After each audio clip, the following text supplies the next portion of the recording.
स्वागत है आपका सीडीपी थ्योरीज क्लास में। दोस्तों हम यहाँ बस 250 से ज़्यादा आपको सीडीपी थ्योरीज क्लास देने वाले हैं फ्री में।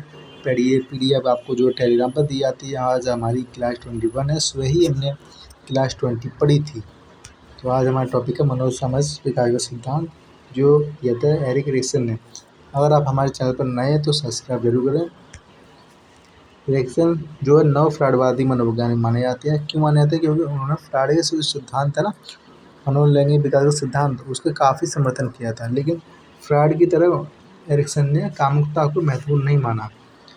इन्होंने अपने सिद्धांत में व्यक्तिगत, सामूहिक, सांस्कृतिक और सामाजिक विकास को सम्मिलित किया। अतः इसे मनोसामाजिक विकास का सिद्धांत भी कहते हैं। कुछ मनोवैज्ञानिक इन्हें इस सिद्धांत को जीवन अवधि विकास का सिद्धांत कहते हैं, life span development theory. Erikson ने अपनी प्रसिद्ध बुक कृति थी चाइल्डहुड एंड सोसाइटी 1963। एक प्रश्न पूछा गया कि किसकी बुक है। मैं ये स्पष्ट किया कि मनुष्य केवल मानसिक एवं जैविक प्राणी नहीं है, बल्कि एक सामाजिक प्राणी भी है। ठीक है। इन्होंने अपनी सिद्धांत में पूरे अवधि को 8 अवस्थाओं में बांटा और हर अवस्था के पॉजिटिव और नेगेटिव पॉइंट भी हैं। ठीक है। और हर अवस्था में एक मानसिक चुनौती व्यक्ति के लिए पाई जाती है। तो शुरुआत करते हैं पहली अवस्था, जिसे कहते हैं विश्वास बनाम अविश्वास की अवस्था। इसका काल होता है जन्म से 18 माह या 1.5 वर्ष, या जन्म से 1 वर्ष भी आता है। तो इससे क्या है, इसमें बच्चों को अपने माता पिता को देखकर स्थित स्नेह और प्रेम मिलता है। ठीक है, अपेक्षा करते हैं, मिलता है भी है, जो उनमें विश्वास का भाव विकसित करता है। लेकिन कभी कभी जो होते हैं, कुछ माता पिता अपने बच्चों को रोते बिलखते और चिल्लाते छोड़ जाते हैं। ठीक है।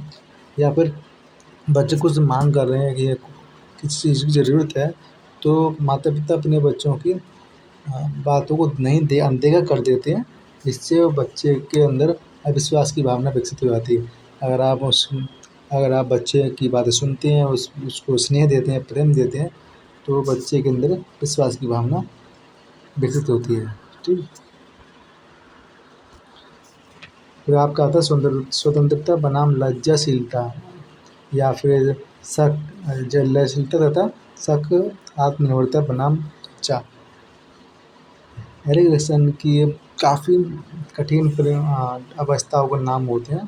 मुझे भी काफ़ी टाइम लगा था तैयार करने में, सच बताऊँ तो स्वतंत्रता बनाम लज्जाशीलता अवस्था ये प्रारंभिक बाल अवस्था की होती है, 1.5 वर्ष से 3 वर्ष। ऊपर वाली जो होती है शैशव अवस्था होती है। इस अवस्था में बालक अपने आप भोजन करना, कपड़े पहनना इत्यादि पर निर्भर होता है, दूसरों पर निर्भर नहीं रहना चाहता, वह स्वतंत्र रूप से कार्य करना चाहता है। ठीक है।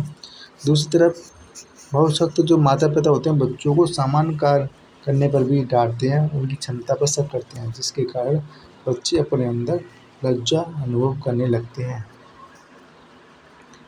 तीसरा आपका पहल बनाम दोषी, इनिशिएटिव वर्सेस गिल्ट। ये 3 से 5 वर्ष की अवस्था होती है। यह बच्चों की प्राक स्कूली वर्ष अवस्था होती है, मतलब स्कूल जाने से पहले की अवस्था। यह अवधि बालक की पूर्व प्रारंभिक अवस्था की होती है।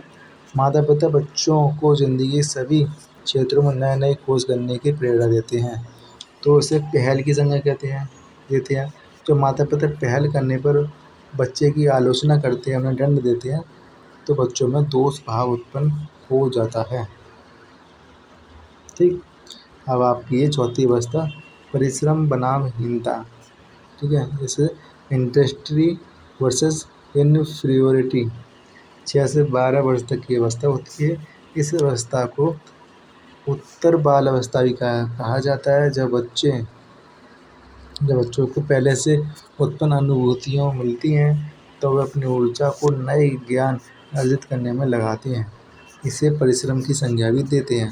लेकिन जब स्कूल में आने वाली चुनौतियों में असफलता मिलती है, तो बालक में हीनता की भावना उत्पन्न हो जाती है। 5वीं अवस्था है अहम पहचान बनाम भूमि संभ्रांति। बहुत कठिन नाम, आप इंग्लिश में ध्यान रखें। Identity versus role confusion. 12 से 18 वर्ष का आयुकाल होता है। यह किशोरावस्था की अवधि होती है। इस अवस्था में किशोरों में ये जानने की प्राथमिकता होती है कि वे कौन है, किस लिए हैं, और अपने जीवन में क्या कर रहे हैं, कहाँ जा रहे हैं। इसे पहचान की संज्ञा दी है एरिक्सन ने, तथा बालक विश्वास का रास्ता सुनिश्चित नहीं कर पाते हैं, तब संभ्रांति की स्थिति, कन्फ्यूजन की स्थिति उत्पन्न हो जाती है। छठी अवस्था एरिक्सन ने दी है घनिष्ठता बनाम विलग्न। आप हिंदी याद मत कीजिए, किसी अवस्था की इंग्लिश पर फोकस कीजिए तो आसान पड़ेगा आपको। Intimacy versus isolation. 18 से 35 की आयु काल होता है। यह आरंभिक वयस्क अवस्था, युवा अवस्था की स्थिति होती है। इस अवस्था में व्यक्ति दूसरों के साथ धनात्मक संबंध बनाता है। जब व्यक्ति दूसरों के साथ घनिष्ठता का भाव विकसित करता है तो वह दूसरों के लिए अपने आप को समर्पित कर लेता है, और जब दूसरों के साथ घनिष्ठता विकसित नहीं कर पाते तो वे सामाजिक रूप से अलग हो जाते हैं। अतः इस अवस्था में घनिष्ठता बनाम अलगाव का संघर्ष होता है।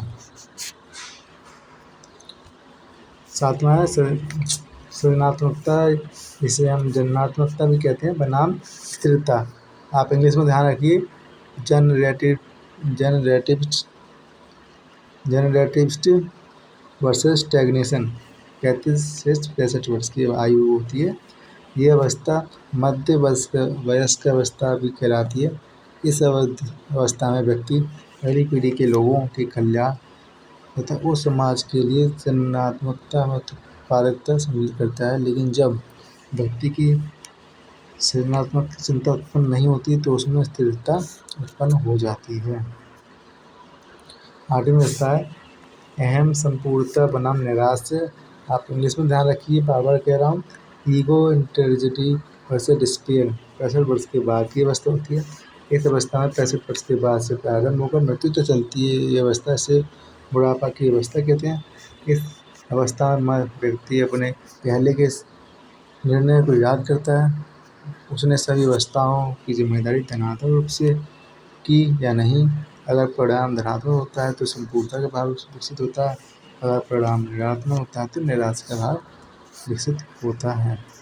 तो यहाँ पर हमारा एरिक एरिक्सन का मनोसामाजिक सिद्धांत खत्म होता है। तो मिलते हैं आपसे क्लास 22 में, ठीक है, सॉरी हाँ, क्लास 22 में शाम में मिलते हैं। तो हमारा अगला टॉपिक होगा बालक का संवेगात्मक विकास। उससे पहले हम पढ़ेंगे समाजीकरण के साधन, ठीक। अगर आप हमारे चैनल पर नए हैं तो सब्सक्राइब करना ना भूलें। वीडियो अच्छी लगी हो तो शेयर करें।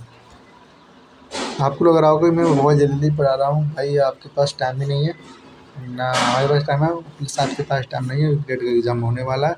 तो हम चाहते हैं कि आप ज़्यादा से ज़्यादा आपको क्लास दी जाएँ और नोट्स दिए जाएँ, जिससे आप उसका रिवीजन कर सकें, ठीक है। हमारा लक्ष्य ये है कि आपको ज़्यादा से ज़्यादा कंटेंट प्रोवाइड करा दिया जाए। तो मिलते हैं शाम को।